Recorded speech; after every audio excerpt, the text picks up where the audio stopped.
Hi everyone, welcome to my YouTube channel. Today I wanted to introduce you to my dear friend Nicola Paradis. She is a Feng Shui expert. She's also an architect and interior designer, but I brought her here to talk about Feng Shui because, well, we're going to talk about a lot of things. We're going to unravel and take away the woo-woo behind Feng Shui. But the reason I brought her here is because I have noticed a marked shift since this Chinese year of the snake has began. It's the current times we're going through. I want to talk about all of it. I want to talk about Feng Shui in your home, the shift in the times we're going through, and a little bit about the history of Feng Shui, and also give you some tips and tools on how you can change the energies of your own home and your own environment. I grew up in Hong Kong, as most of you know, as you know, Nikki, and we were immersed in Feng Shui at that time. So for me, it's not just a belief, it's actually, in Hong Kong, they had it down to a science. So we'll talk a little bit about the science behind it, but what I want to really get into first is the shift that I have literally felt since the beginning of this year of the snake. And tell me if what I've felt is actually valid and real. Oh, absolutely. There's definitely a shift in energy even since the beginning of last year, because as of 2024, we're into period 9, which is the age of enlightenment. So very much your field of expertise is, there's a lot of it's interesting. Popularity with that. And it's also the age of the middle-aged female. So the older women are now coming into their own. I love it. And also people of color, I guess, are also coming into their own diversity. Absolutely. Yeah, because what I noticed is, I actually forgot, being here in America, I lost track of the days. I was traveling. So I actually forgot the exact days the year of the snake was starting.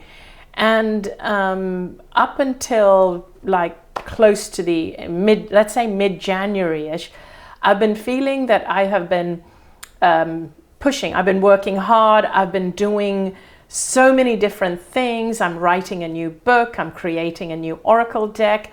I'm doing a lot of interviews. I'm doing a lot of events. And I was just rolling and just doing everything, doing. It felt like I was just doing. And suddenly I noticed as we got later in January, it's like something clicked and it didn't feel like I was doing. It didn't feel like I was like pushing the, I guess, the ball of stone or the boulder. Oh, it didn't feel like I was, yes. It felt like, oh, now it's rolling on its own. It's gathering momentum. It makes sense because we were just finishing off the dragon year. That's very much about the doing, and the action. So that's probably why you could feel such a shift, and because you're very sensitive as well. Yeah, so and I felt it. Yeah. It's funny, and then I mentioned it to someone, and they said, "I've been feeling it too." And did you notice that it's literally started from when this Chinese New Year, the old year of the dragon ended and the snake began?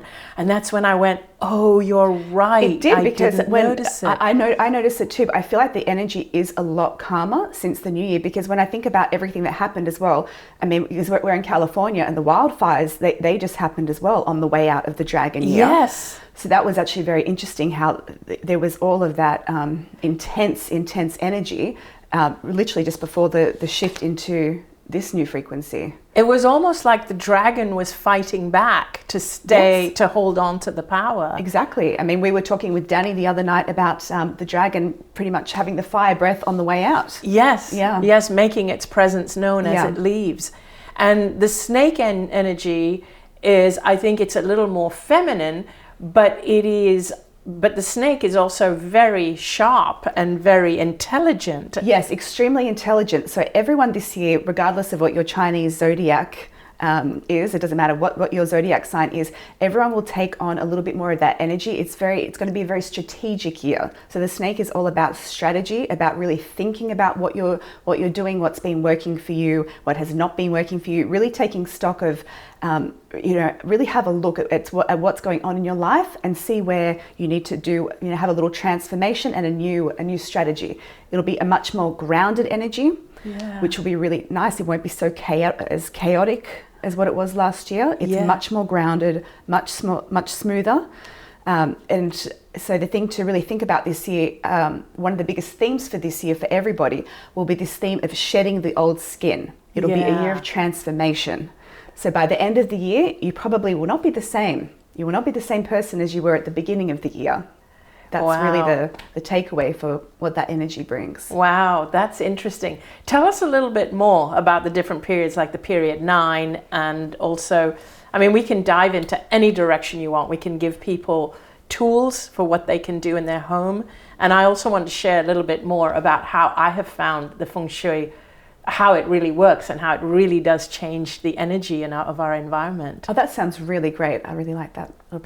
I'm looking forward to this conversation. It's really fun. Yes, this period 9 will go on. It started in 2024 and will go for, period 9 will go for the next 20 years. Wow. That's so long. We're sort of in, and period 9 is actually the last of there's only 9 periods in Feng Shui, so it's the last of that cycle. So we have been in period 8 for how many years? Yeah, up toward 20 years. Each cycle is 20 years. Yeah. And then from 2024, we've come into period 9 for that next 20-year cycle. And it's very much so for the next 20 years, it's what you call like a yin fire energy. So so a yang fire is like your standard red fire, but the yin fire is more of like the love fire energy, if that makes sense. It's it's sort of equated with the color purple and violet rather than with the color red. It's more about that inner fire of enlightenment. Interesting. Yeah. That's interesting because the period 8 kind of ended with COVID, didn't it? Like the last 2-3 years of period 8. That's true, yes, exactly. Yeah. So that's interesting. And it's time we had more yin or yin fire. So yin being the more parasympathetic, the more feminine energy. Exactly, more feminine energy or more passive. And that's why you'll notice as well with this energy that females will be more empowered. There will be less, exactly in terms of like ageism is on its way out. Yeah, I've noticed. And I'm loving seeing, I was even at a book launch the other night where that was talked about too. And I really appreciated that that women are going to be better represented in social media, in movies. Yes. Which I'm very excited about. I'm very happy about that, to see that shift. Yeah, I'm very excited about that. And this is exactly the shift that I have started to notice only very recently. It's almost like, it's like my message is being accepted so much easier now without the usual skepticism and people looking to find flaws and debunk it.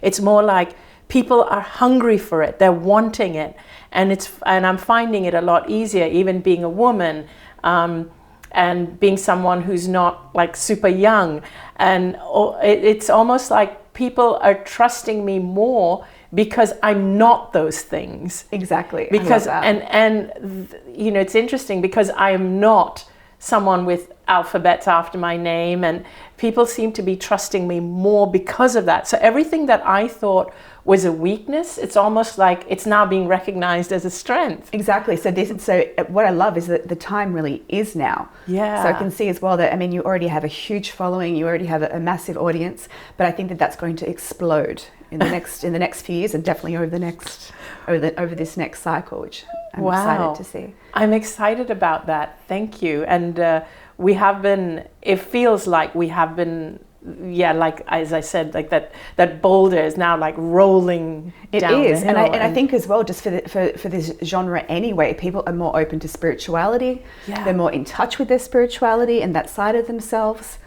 All of this is going mainstream now. Absolutely, just that whole idea of enlightenment, and people are really they're really interested in manifesting new things for themselves.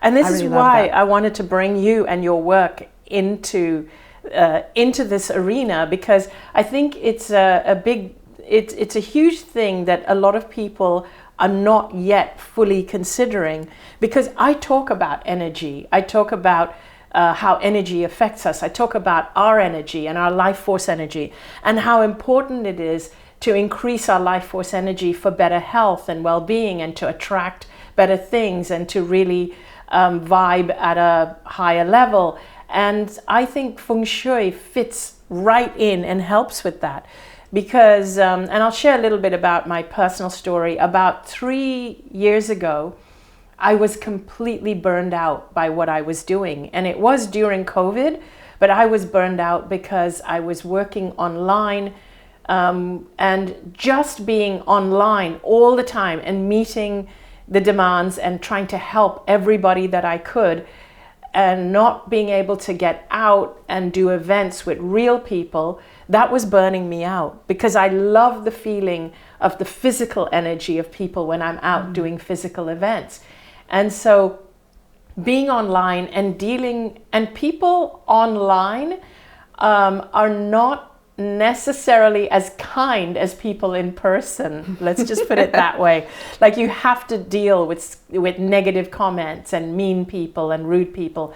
And I can deal with them now, but it's just that proportionately, it's so much nicer when you're out there with real people and you're getting real feedback as opposed to online comments. And so eventually I did get really burned out. And when I was burned out, I was having a lot of issues. My body started to have a lot of symptoms. And when I was talking to Nikki about my symptoms, she said, I'd love to come over to your home and just take a look at your environment and the Feng Shui. And she came to my home and she made a few adjustments around my home and around my bedroom. And you said a couple of things that really blew me away.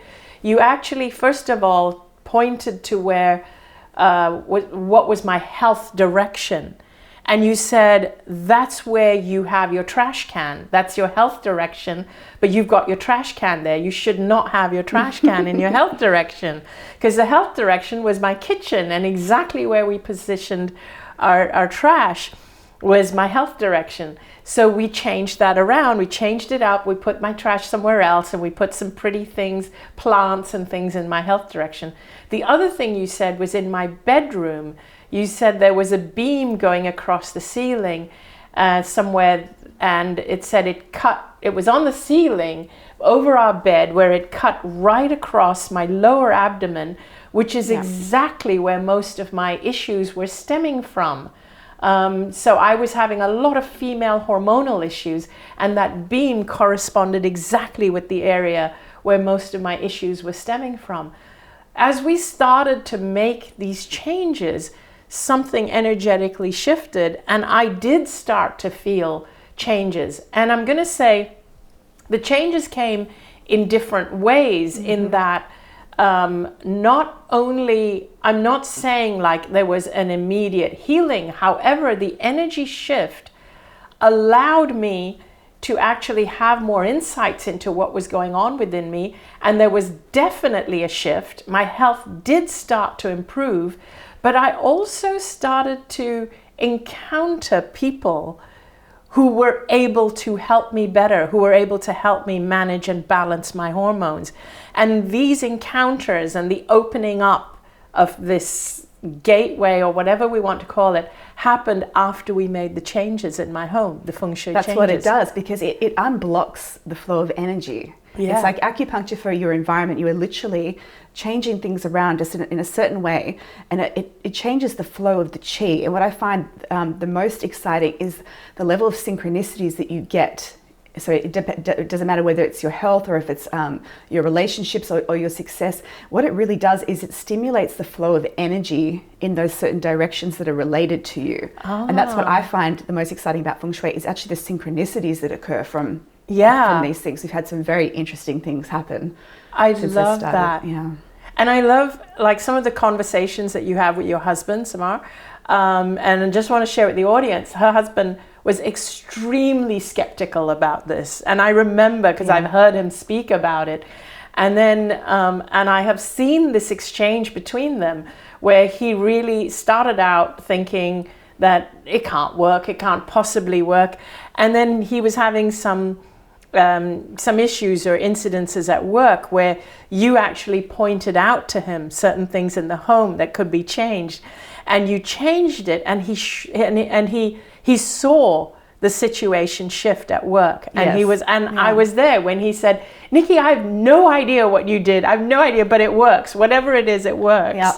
Yeah. So it was fun to see that. Yeah, I know. I love to see that because he's very much not a woo-woo person at all. Yep. I know that about him too. But what I do appreciate very much about him is that when I told him that I wanted to become accredited and certified a few years ago, I said, I really want to do this. I know that this is not something that you resonate, but it resonates with me. I've already done a few things for myself. I really feel that this is something that I just have to do, whether I make a career out of it or if this is something that I do on the side, I don't know, but it's something that I feel that I really am called to do this. I do appreciate that he supported me, even though that was not his. I think a lot of people would be like, "Oh, why would you do that?" But he really did. But then after I did the course, he says it's amazing. He says that the changes that he has seen and the funny synchronicities that have occurred every time I've placed an activation or a cure. He's very happy that I went down this road now. So I think we're all happy you went down this road. You started out as an architect and an interior designer. It's only natural, actually, because Feng Shui is very much related to interior design. Exactly, and I think maybe that's the reason why I did those things first, because to be quite honest, when I always had this interest in Feng Shui, even when I was much younger. I think even as a 10-year-old, I was flipping through Feng Shui books, but they weren't really... There really wasn't, in terms of content, there really wasn't a lot of content when I was younger, not like there is now. And so I think that I've found it at the perfect stage of my life, because I sort of understand. I think with me, I always really appreciated like positive spaces and feeling the energy of a good space. So I think that's, and I think I've always appreciated as well how important your environment is, and how much like architecture and interior design, how that really affects your well-being. It really does. I mean, something that people actually can relate to is the whole Marie Kondo thing, where now Marie Kondo has become a verb. I'm Marie Kondoing my home. House. So true. But it's just clearing the space. But I love this added thing of putting things in the right position so that you're allowing the best possible energy. And the other thing I love about the way you do it, I would say you are like Feng Shui for the new paradigm. So what I'm going to say is the old paradigm is what I grew up with in Hong Kong, is that Feng Shui masters were usually very much older, senior citizen male people used to go into your home, and they would put a lot of fear in you, and they would say, okay, your disaster area is being affected and these walls will have to be ripped down. And people who live in their homes and own their homes, they don't want to do all this major reconstruction, or they're being told that their home is in a terrible position, and because you've got a street that faces your front door, that's it, you're going to have a bad year all year because of the year it is. What I like about the way you do it is you don't go the whole fear-based route where you instill fear in people for what is there or what they can't change. You go in and you just tell them how they can improve the energy. And I like that. You give them tools and you tell them how they can shift it so they can have more clarity, more synchronicities. And I like that a lot. It's like, I call it the new paradigm Feng Shui. I mean, absolutely, because most clients that I'll go and see, I mean, they already have their space. They've already either bought the home or they have a long-term rental agreement. So you have to do the best with where you're starting. And to be honest, even if you were to, I mean, sometimes you'll have the opportunity where you're starting from scratch, or you're advising somebody on the best house to buy if they're in the market for a new home. So you can get some additional benefits from that. But even if you find a home that is really, really great for you, it will not always be great for you. Like every year that the energies shift. So if a Feng Shui expert tells you this is the perfect house for you and it will always be wonderful for you, it's not actually true, because energy is dynamic. It shifts all the time. And the yearly energy, and there's even a monthly change too, but the yearly energy is very, very strong. And so even on a yearly basis, you want to be updating things. So that will shift regardless of, even if you've found the perfect house for you from starting from scratch. There will always be some energy shifts. So I want to ask you a couple of things. First of all, I actually want to know how different people's birth years affect their Feng Shui and why it's different for each person, like why they have to adjust their house according to their birth year. And I know you tried to work with adjusting our house for both Danny's birth year and my birth year. And also I wanted to give people some tools as to what they could do immediately in their home for this year of the snake. You know, there's so much I want to talk about. I also want to ask about how it shifts from year to year. But let's start with Yes, that's actually one of the things that I love the most about what I've learnt through Feng Shui is that people have different, it's called a Kua number or your energy archetype. So I refer to it as your energy archetype.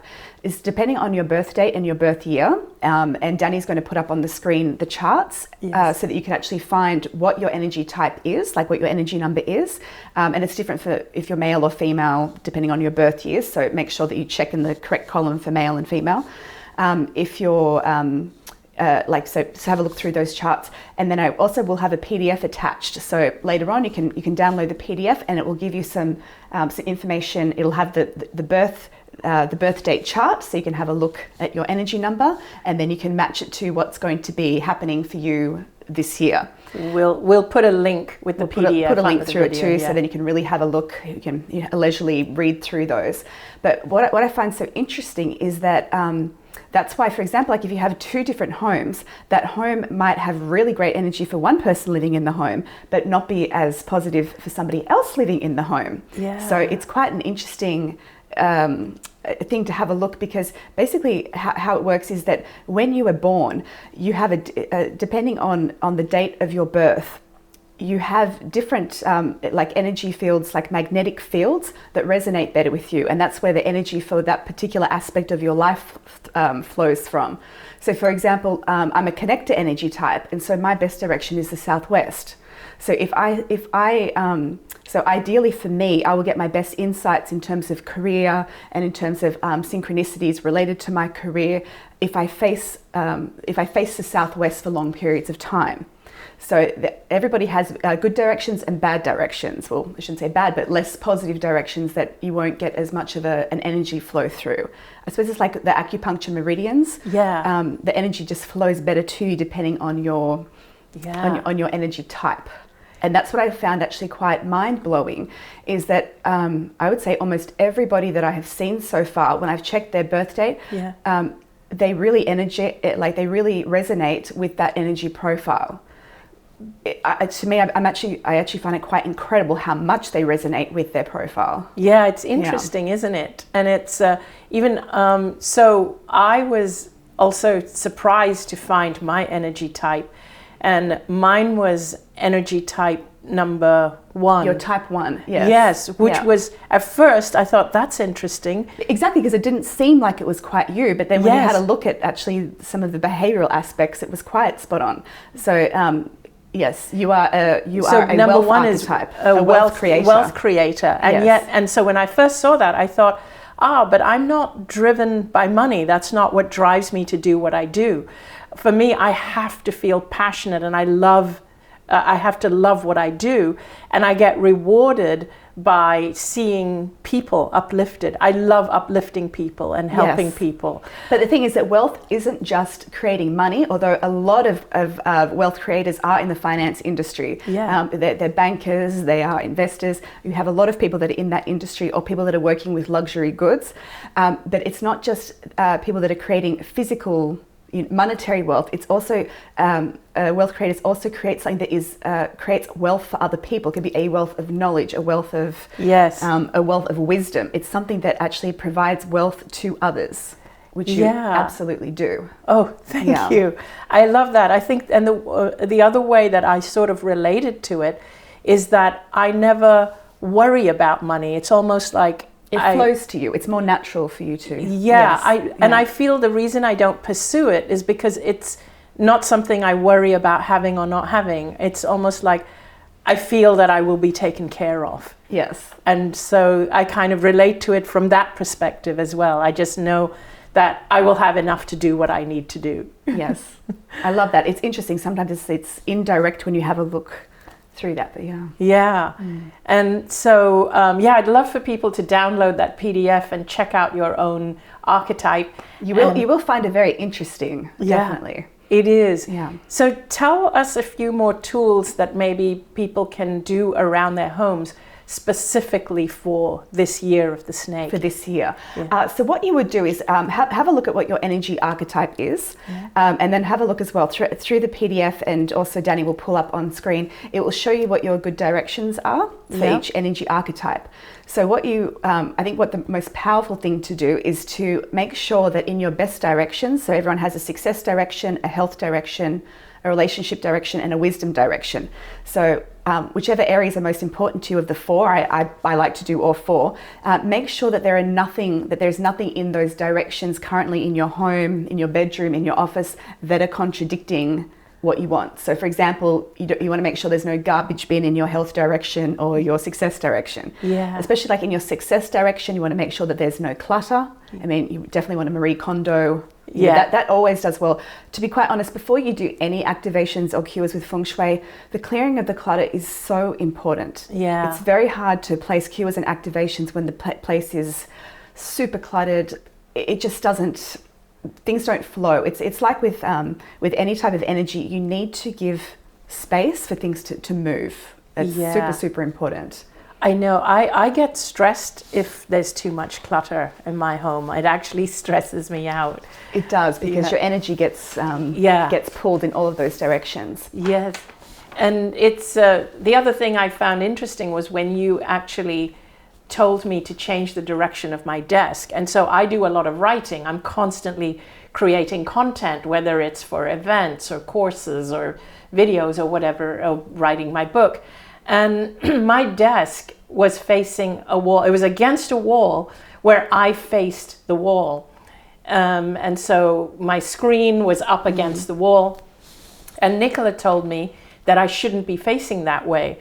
And so there's two things that are really important. You always want to be sitting in the power position. Yeah. And then you also want to be facing one of your best directions. So if it's your work desk, ideally that's your success direction, but that may not always be possible. But you never want to have your desk against the wall, because that's literally blocking off opportunities. Yeah. And it's also blocking off people coming to be with you. So even if you're working from home or you're working on a Zoom call, so you think, oh, well, it's not relevant because I don't have real clients in person coming to me. You are literally cutting off that energy. So you always want to have space in front of your desk. You want to position your desk so that you can see the door. You want to be able to see the door. Which is what I've done now. Which is really, really important. Yeah. And be facing one of your four good directions. Yes. That's really, really important. And seeing the door is a huge thing. That's even been scientifically proven. Sitting in the power position is super important, because basically what happens is if you have the door to your back, you don't realize that you're actually on constant high alert, because our reptilian brain is always activated for predators. So there's always a part of your brain that is a little bit on alert for, is somebody going to come through the door? Yeah. So you're never quite, you're always sort of in a beta brainwave. Yes. And so they've actually measured people's brainwaves that if you have the door behind you, you'll be stuck in beta. Whereas if you have the door in front of you, it helps you move into an alpha state. Yeah. So it literally will change the way that you're, the frequency of your brain waves. Wow. And when you're in an alpha state, you're much more creative, you're more receptive to new ideas, you have more downloads, more inspiration, you're more innovative. So it's very important that you're in the power position. Yeah, that's interesting. Because as soon as I changed the direction when you told me, and so we put my desk so that I had my back to the wall was behind me, and the room was in front of me, and I could see the door. I found that my thinking was clearer, and that everything I was writing and creating, it flowed so much easier. It felt more effortless. It absolutely really helps your creativity, definitely. Yeah, it made a huge difference. It was actually quite astounding for me. Yes. So that's something that applies to everybody. So I sort of like that. And it's also the same too, like you want to be sitting in the power position, if possible, on your sofa when you're watching TV. You want to be able to see the door. That's important. If you're having like an important business meeting, you want to make sure that if you're meeting everybody around the conference table, that you are not the one with your back to the door. Okay. If you're speaking in front of an audience, you also want to make sure that you can see the door and ideally be facing one of your good directions when you're on stage. Yeah. And then even when you are asleep in bed, that's also really important that when you're actually sitting upright against your headboard, that you can see the door. Yes, which we can. Yes. From our bedroom. Yes. And then also when you're sleeping flat, the top of your head, so not your face, but the top of your head when you're lying flat, the top of your head will face one of your good directions. Okay, that's something that everybody can do, and that makes a huge amount of difference. Already just that, even without the cures and activations yet, will give you a huge I love improvement. that. And so people can figure this out just by having a compass, and you can download a compass app onto your phone and then look at the PDF you've provided to find out what their good direction Absolutely. is. Yeah. And so what you will do is, and then I'll talk as well about how to activate your compass directions in the house. And I have a diagram too that's part of the PDF, and Danny will also bring this one up on the screen. So I'll go into that in a second. But what you would actually have a look at is that you will look at the overall floor plan of your home or your apartment or your office. So you'll find where the midpoint is, and then look with the compass, find your good directions and find them on the compass. The iPhone compass works really, really well. It's actually super accurate, so long as you're not next to a computer or something that is emitting an EMF frequency. Yeah. So I've tested it against other magnetic compasses, and iPhone is actually really good. But just make sure that in your settings it's set to magnetic north and not true north. Make sure that true north is off, because we're going from, it's the magnetic pull that is influencing you. I didn't even realize magnetic north and true north would be slightly different. Yes. Oh, interesting, yeah. So magnetic north, people, it's always magnetic north. Not true north. And it's also the same if you're in the southern hemisphere. It's exactly the same. You don't reverse it. Yes. Yeah. Wow. And so you can have a look as well. So start with looking at the overall floor plan of your home or apartment. And in some situations, like if you have an L-shaped home or a T-shaped home or a U-shaped home, there might be an area that's missing. So then you will have a look then at the smaller floor plan, like your individual room. So I would have a look again at what is sitting in those compass directions of, for example, like your office, if you spend a lot of time in your office, and your bedroom are very important. Or any area that you spend the most amount of time in, you want to have a look at those key areas of those locations. Yeah. They will affect you the most. Yeah. That's important. I've been blessed because you've been helping me do those things. And I had you come over and I gave you the floor plans of my home. And in fact, recently we were considering moving house, and I asked Nikki to come with me as we were viewing homes, and she would actually tell me straight off, no, this one's not good for you. The direction of this one's not good for you. In the end, we decided to stay where I am because for now. The energy's pretty good here. It is actually, and that's the thing. Out of every home I was looking at, Nikki told me that the energy where I'm staying, where I'm actually living, is much better than anything I was looking at. Yeah. So the others may have been, configuration, like they had more outdoor or they had more space and things we were looking for. But in terms of energy and how good it would be for us as people, this place is still the best. Yes. But that's okay. We'll find something eventually when you want to move. Yes. Yeah. So I'm fine to stay put for a bit now then. Now that I know that this energy is really good for me, I can stay here. Oh, that's good. Okay, I will go through as well the flying stars for this year. So flying stars, I don't want to confuse people, but basically they're indicated by a number, and each flying star, it changes every year. It's a cycle, and they change position in terms of their compass directions on a yearly basis when Chinese New Year hits. So I thought what I'll do is, because these are the same for everybody, I'll tell you how to activate each one of these locations so that you get the most of their good frequencies for this year. Yeah. Okay. So this year we have the abundance star in the southeast. So the abundance star one, that is to do with career wealth and prosperity that comes specifically from your career. So the best place to have a fountain this year, like a small bubbling fountain, is in the southeast. If you can't use a fountain, then you can use an image of moving water. And if it's a bedroom, you can put a little bit of the color royal blue. So royal blue is the special color to use in the southeast this year. And then we have in the south, we have the abundance star 6, and this is money that comes unexpectedly. So it could be somebody has gifted you something, or it could be a windfall, it could be a lotto win, or just any money that doesn't come directly from your career. It could even be something that is coming from maybe a side job that you have that was unexpected.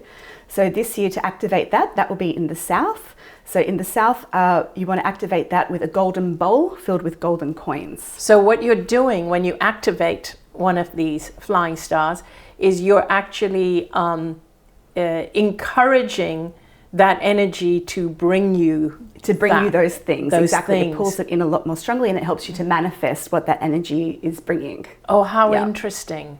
Yeah. You see, you may even without activating it, you may still actually get some of that energy depending on what is located in these specific directions. Yeah. So, for example, if your front door is located in the south and facing south, you will generally, and so long as there's not a lot of clutter in there, and it's not particularly, so long as it's a welcoming, clean space and brightly lit, you will generally have a better attraction of wealth this year, just due to the positioning of where that particular flying star energy is located.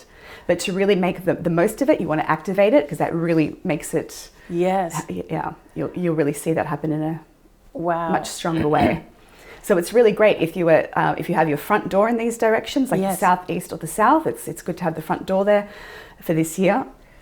It's good to sleep as well in these areas of your house, in that particular quadrant of your house. This is great. So people can download this. It's part of that PDF.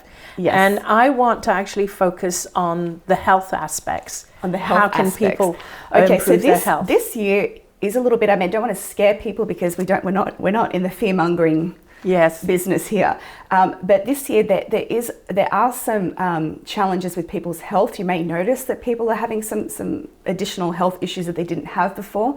And so it's a really important year to not ignore any chronic health issues. Go and have them taken care of, because for this year the illness star is in the center of the home. Oh. So it sort of affects everybody, and I find that when you have a star that's in the center, it tends to affect every area just a little bit. Yeah. There'll be a little bit. So this is a year that it's really good to focus on your health. Be a little bit more mindful of what you're eating, add some extra exercise into the mix. It doesn't mean that you're going to get sick. It just means don't be as complacent with your health as maybe what you would usually be. Put a little bit more, invest a little bit more into your health, and in terms of seeing the right doctors, seeing the right healers or naturopaths, it's worth the investment to do that this year. Okay, that's good to know, because it will just make people more proactive. And again, don't do it from a place of fear, but more like, it's a good idea to use this year to take care of my health. Exactly. And even if it's just seeing naturopaths or seeing acupuncturists and things like that. Absolutely. And then the cure for that illness star in the center this year, so you would hang it somewhere in the center of your home, would be a small 6-rod hollow metal wind chime.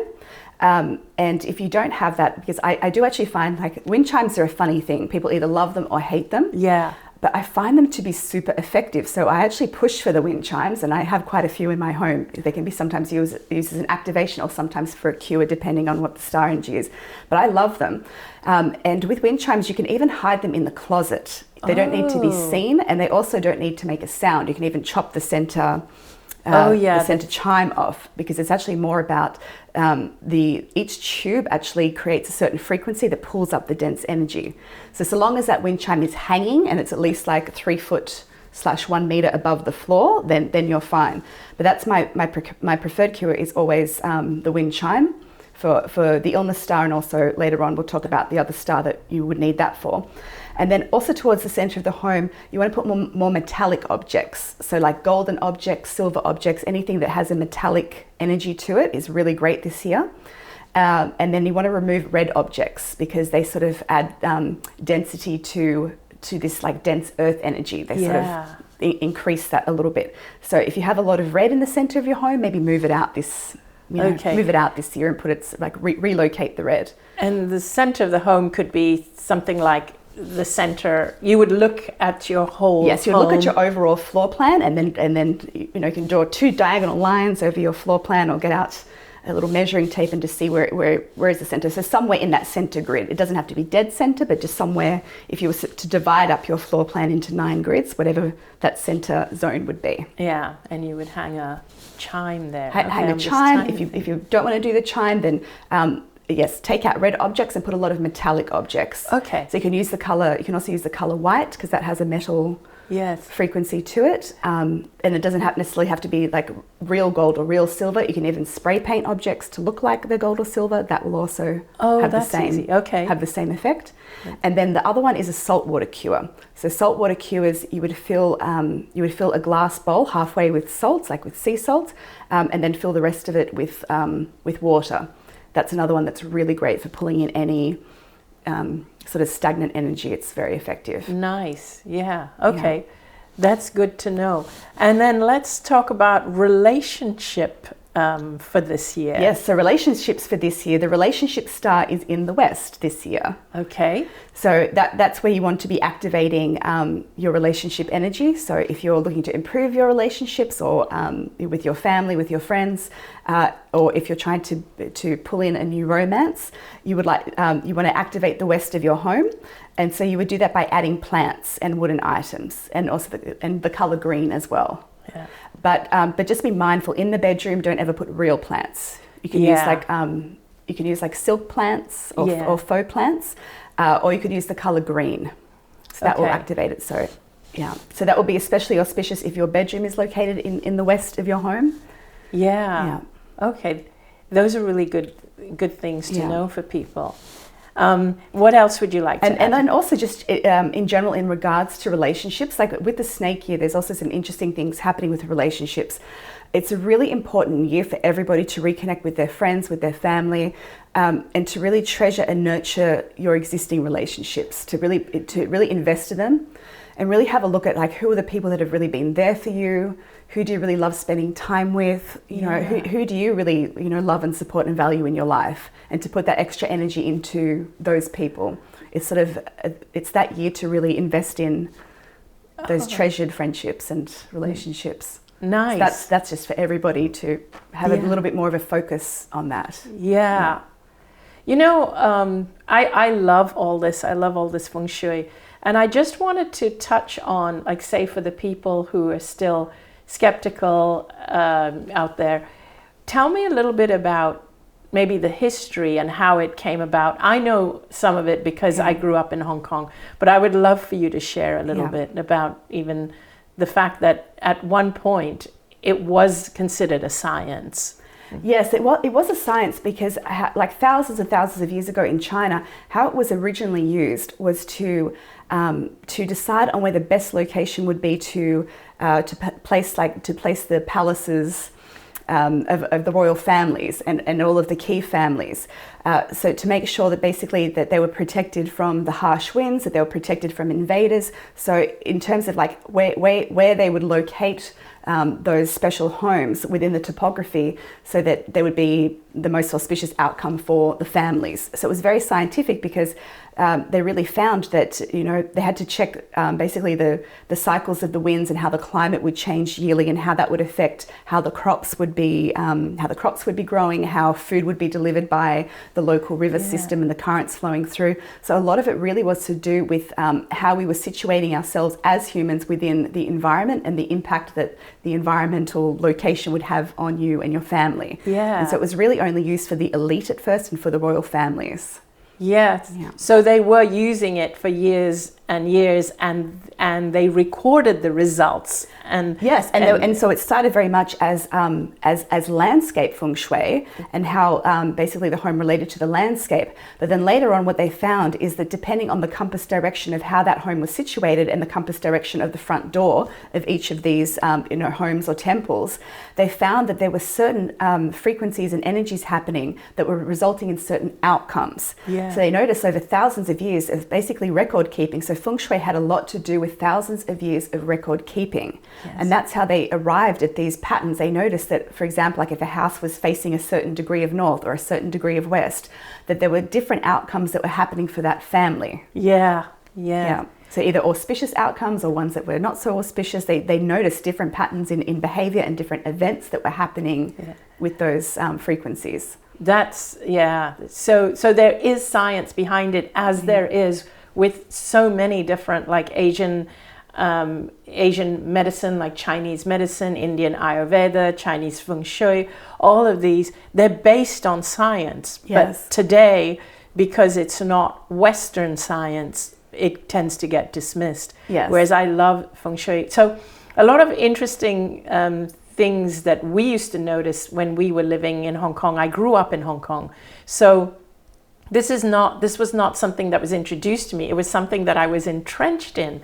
And one of the things that we would always notice is that there were certain neighborhoods where the neighborhood would be a very beautiful, expensive neighborhood. And in Hong Kong, it's mostly apartment buildings, not houses. But so you'd be in a very expensive neighborhood, but there would be an apartment building in that neighborhood where the prices, the rents or the sale for the apartment prices was way lower than all the other buildings.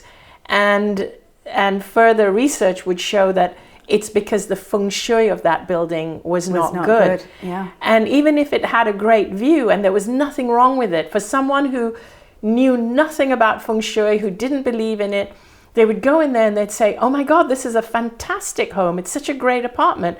Why is it cheaper than the rest?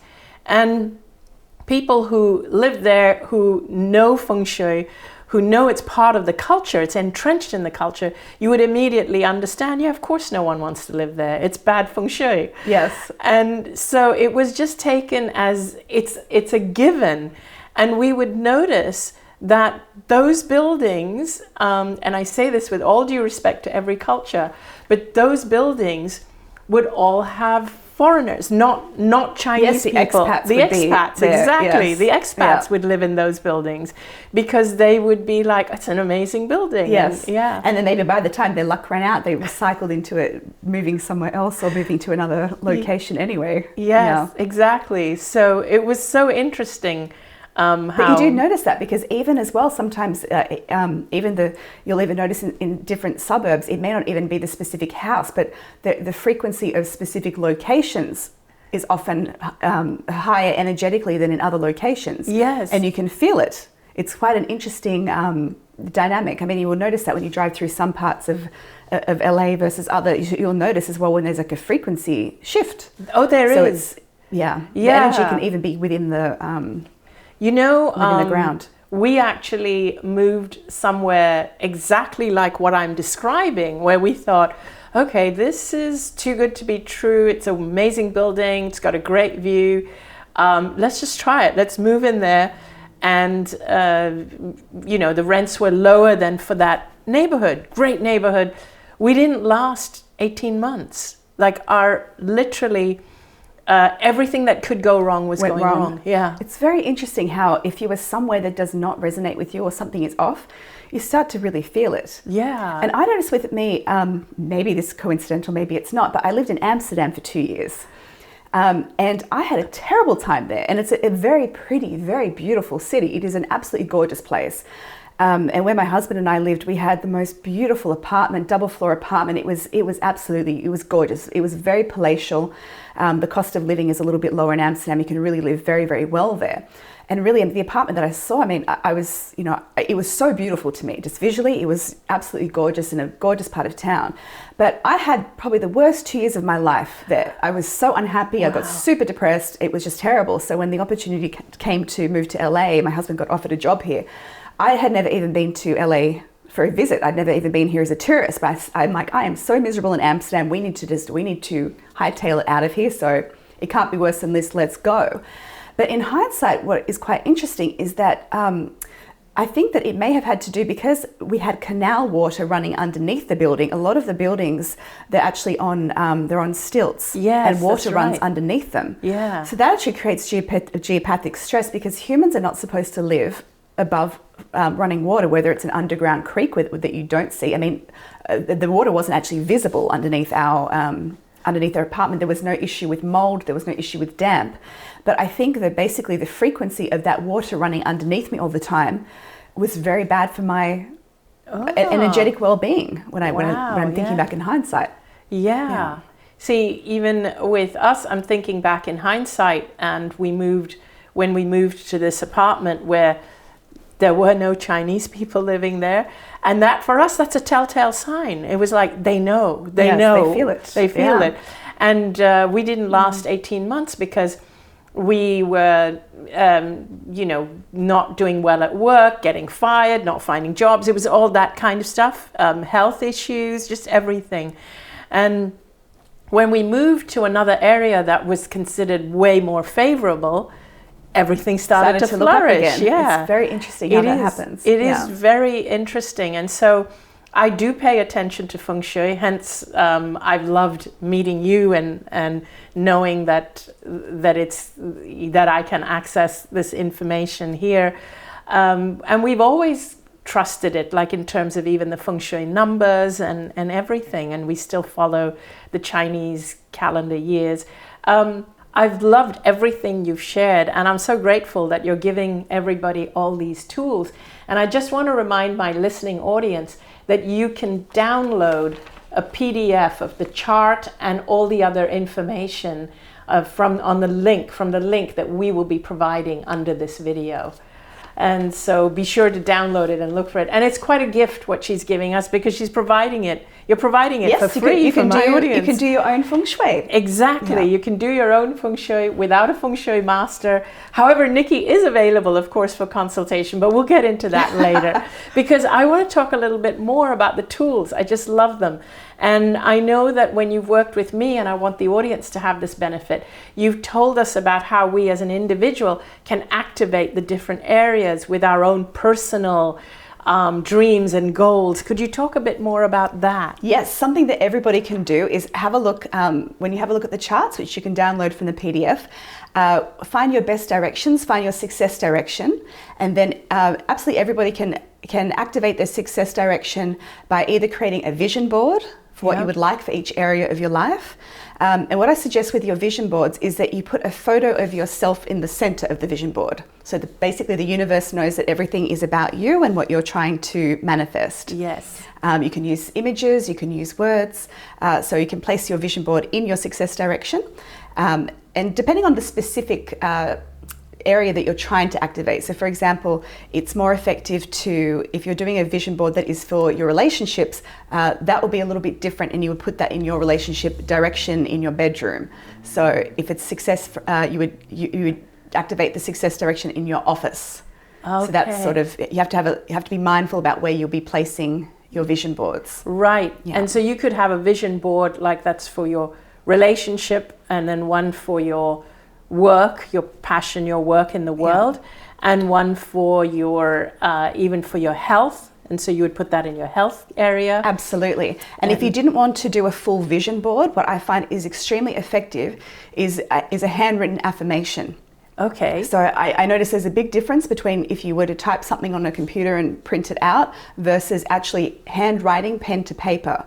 I've noticed that it is super effective to actually get a piece of paper and then write out your affirmations in the present tense and also in the positive tense. So you wouldn't write this. So for example, if you were trying to activate your health direction, you would get out the piece of paper and you would say I and your name, and you would write it in a positive. Say, I am feeling really wonderful this year. It's so great that I'm feeling the best that I have ever felt in my life.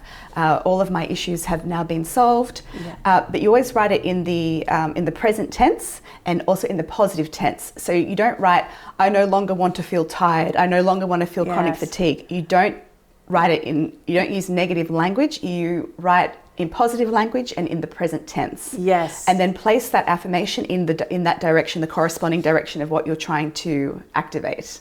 Oh, and those are extremely powerful. And vision boards are incredible at activating your success directions. So definitely do that. It's worth doing. It is great. And also when you do exercises like this, it has the double bonus of actually making you feel more uplifted and positive and more positive about yourself, because I find that even in the work I do, I'm always encouraging people to expand their energy. And so it does this very exercise actually does this even for your energy, because the more that you are able to uplift your energy, the more that you open yourself up exactly to that flow for those things to happen, those or other better things that are matched for where you are right now, where your energy is at right now. And I find that actually amazing how effective these vision boards are. I did one that is a little bit different. This is not how I was taught to do it, but this is my own method. I did a vision board that I basically, it was a picture of myself in the middle and people that I wanted to meet. Yes. And I've done one for Anita as well. But and I found this interesting. I thought I'll do this as an experiment, because that's not usually how you would do a vision board. Usually people put a picture of their dream house, or I don't know, their dream car or something like that. But I was thinking, I want to do a vision board of people that I find interesting, that I would like to meet. And it's very strange that when I put that vision board first up on the wall, I didn't have any connections to any of these people, and they were a very random group of people. They were not even that had no relation to each other. And within a week of putting that vision board up on the wall, connections between these people started to form. And I found it really interesting. Even with my husband, he was sitting on the board of a company. I won't say which one it is. But what was interesting is he had asked me to have a look through a deck and give him advice of whether he should be part of this company or not. It was something that he was doing outside of his normal job. And so I had a look through, and it was interesting. I looked through, and I was looking through the deck, and I'm not a business person, but I thought I'll just have a look through and just give him my information. And I had this strange sense of deja vu when I was looking through this deck. And I thought, you know what, I think because I'm getting this deja vu feeling that yes, you should sit on this board. This one will be worth the time and energy, and it looks like a good thing to do. And then we found out a few days later that one of the people from my vision board was a part owner of this company, even though they had nothing to do with that particular product that was being sold, that wasn't even in their industry. So I thought, wow, that's already one connection there. Yeah. And then we had another one that was interesting. There was a very famous podcaster. I remember this one. Exactly, that we had both been discussing, that has millions of followers. Again, we won't say the name, and we were both very interested, and we put it on both our vision boards.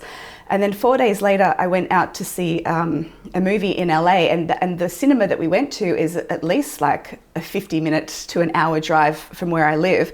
There was a movie that my husband had really wanted to see, and he only likes this particular cinema. Otherwise, we usually quite like to watch our movies at home, but this cinema brings you popcorn and food, and so we thought, okay, we'll make the effort to go. And even that night, I wasn't even feeling particularly well or energetic, but I thought, I want to go for my husband. He's really keen on this movie. I'm going to suck it up and go. And then, so this is 4 days after I put the vision board up on the wall. Halfway through the movie, I turn around, and guess who is sitting behind me? The podcaster with his wife is sitting behind me in the cinema. And I could not believe it. It was such a strange thing. And I didn't even realize they even lived in LA. I thought that they were New Yorkers. Yeah. So when I saw them behind me, I thought, oh my gosh, this must be a sign. But then I thought, I can't say anything. It's date night. And my husband is like, I forbid you to talk to these people. So I didn't, because I thought you don't want to invade anyone's privacy on date night. So I didn't do it. And then I taught myself, you know what, if they get into the lift after the movie, down to the car park, maybe I'll say something. But the doors actually opened as we were getting out, and they were getting in, and I thought, no, I couldn't, I'm too shy. I couldn't bring myself to do it. But what I found so amazing was just the literally how quick the synchronicity. I know, because what are the odds? You've never met this person in person before. You've never bumped into them.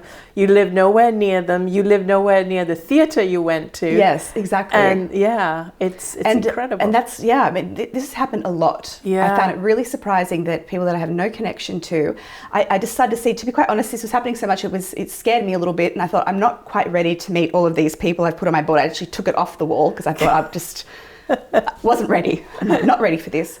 But I found it just amazing how basically it just creates this flow. And I was even asked about, who else is on the board?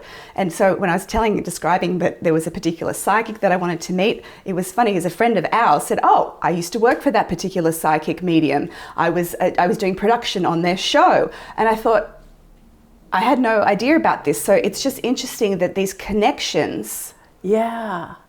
I find it absolutely fascinating how that happened. To me, it blows my mind. The amount of strange synchronicities that I've had since starting this is just it's incredible. But I'm going to add one more dimension to it, why it's been so effective for you and why I sometimes feel it's so effective for me. And I'm adding this dimension because I know there will be people listening in who will say, oh, but it never works for me.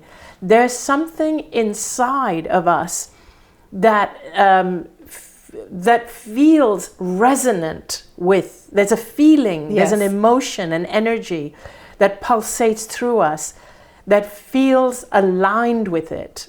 And that's when it actually happens. Yeah. So we feel aligned with it, and then we're bringing clarity to it. And we are literally raising our frequency to match that which we feel aligned to. And our emotions tell us that we're aligned. The amount of, in fact, value and worth we feel inside us. So this is why I often tell people that if you're finding that your vision board or all these things you're doing are not working for you, you have to actually work on raising your own self-love. Because what we will find is if someone is doing things out of fear, if they're doing it out of revenge, out of hatred, it doesn't actually work. Well, thank goodness. You don't want anybody finding you out of revenge or hatred if you were on their vision board. So it's exactly.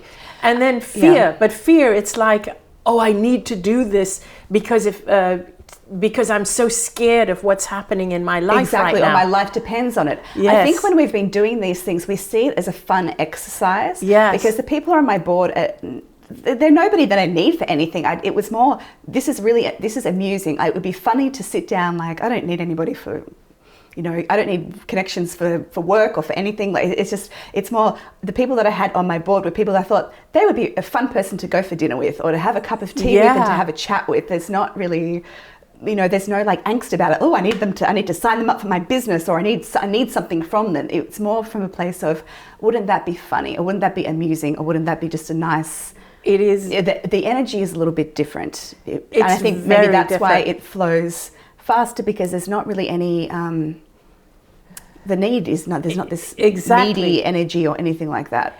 And I think as well that I fundamentally believe that we are all connected in spirit. I feel very much, maybe as a connector, I feel that we are all part of the universal force, the universal love, the universal spirit. So I feel like the separation between us is very much an illusion. It really is. There is 100%. 100%. And it's just that when people, a number of people, when they are working on what we call trying to manifest things, they're coming at it from a place of lack. Oh, I need to manifest money because I'm broke or in debt. And so there's this fear that I don't have enough. Exactly. The fear is on the broke. The broke just keeps cycling through. And the same with health as well. And I think the relationship. And I really think that the best way to get out of that situation is to have a look, because even with people that they may feel like they're unlucky with the manifesting, think about it. There's always some time that you can look back at your life that you're like, wow, wasn't that an incredible synchronicity? Yes. Really think back. Even if you have to go back years and years, you will find that there were certain events and certain factors that lined up exactly in your favor. Yeah. And I think that when you start to think, actually, everything worked out for my best interest, and you think about those times, it will get you back more into that frequency of, yes, absolutely, not only is this possible, this is probable for me. Yeah. It takes away that energy. Exactly. Yeah. I mean, I noticed also when I used to deal with health and healing many years ago, before I had the near-death experience, from the space of fear, you actually push it away. Now, I don't want people listening to this to now fear the fear, but what cures fear, or the antidote to fear, is love, is self-love. Yeah. So whenever you are feeling fear, or you are approaching that vision board with fear, ask yourself, how can I love myself more? Yeah. How can I feel into this truth more, that I am worthy and deserving of healing, or of money, or of relationships? Whatever it is, feel into it so that you lose the fear and all you're feeling is love for the outcome, love for yourself, and a knowing that you deserve that outcome. Because love is always the antidote to fear. So don't fear the fear. Love yourself for having that fear, and the fear will dissipate. Yeah. And what you really have to realize, that there is absolutely nobody in this world that is more or less worthy than you. Yes. Everybody is special and no one is special. Yes. And what you're saying... So why not you? Why not you? Exactly. Yeah. And what you're saying about the energy and the vision boards, it's all... I mean, the synchronicities that I've experienced are enough to fill a book, which are going to go into my You've had some wonderful synchronicities. And you've been witness to them. I have. It's amazing. This has just become a commonplace at dinner. It's like, guess what happened? Of course it happened. Of course it did. Why wouldn't it? I know. I love having dinner with you or lunch with you, because we're just sharing all the synchronicities that have happened. It's and the other thing that helps is having a community of people or friends who think the same way. This is why I love talking to Nikki, because you don't want people to dismiss you or to make you feel you're going crazy or it's woo-woo, because that then represses you and your experience of it, and you start to doubt it. And the more you doubt it, the less it actually happens. It's better to be open and sometimes wrong about the fact that it's a synchronicity. It's better to be open and sometimes wrong than closed and right. Because the more open you are, the more you're allowing the synchronicities to happen. And it does help if you have magical friends. Yes, it does help. I know we always talk about just the magic, I guess, and the synchronicities. And it was really funny. The other night we were having dinner, and your husband actually asked me, who do I admire and who would I most like to invite me to be on their podcast to interview me? And I said the name of the person, and weirdly, I have never communicated with this person before, with them, anything. I never even said that name before to your husband. And the very next morning, there was an email, but it was not a real one. I believe it was spam. I still think it was a spam email. We are still to double check. We're to double check this, because this was just a couple of days ago. There was an email in our inbox purporting to be from the team of this very person I mentioned the night before. So it shocked me. Actually, Danny saw it first and forwarded it to me. He goes, "Weren't you talking about this person last night?" I said, "Yeah." And we looked at it, and it was a very, very good fake, but we still think it's a fake. But we are investigating it, and we do have people going and asking them, is this for real, basically. I just love that. It's fast. The turnaround, it can be very quick. Fast. And we've never had that particular fake one before. We get fake invitations all the time from people purporting to be a celebrity wanting to interview me. So this is amazing, and I want to ask you, do you have anything to add before I tell the wonderful listeners how they can find you, and before you tell them? No, I think we're good. Yeah, we're good. I feel good about everything we shared. Just remember that energy is real, synchronicities are real.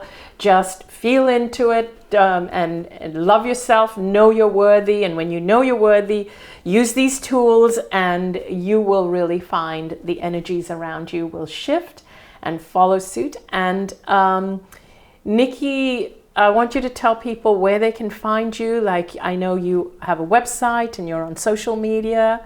Yes, I'm on social media. I'm Paradis underscore Maison. That's Paradis No E. No E. It's the no French. E. It's the French spelling. Yeah. And the website is www.paradismaison.com and then /Feng-Shui.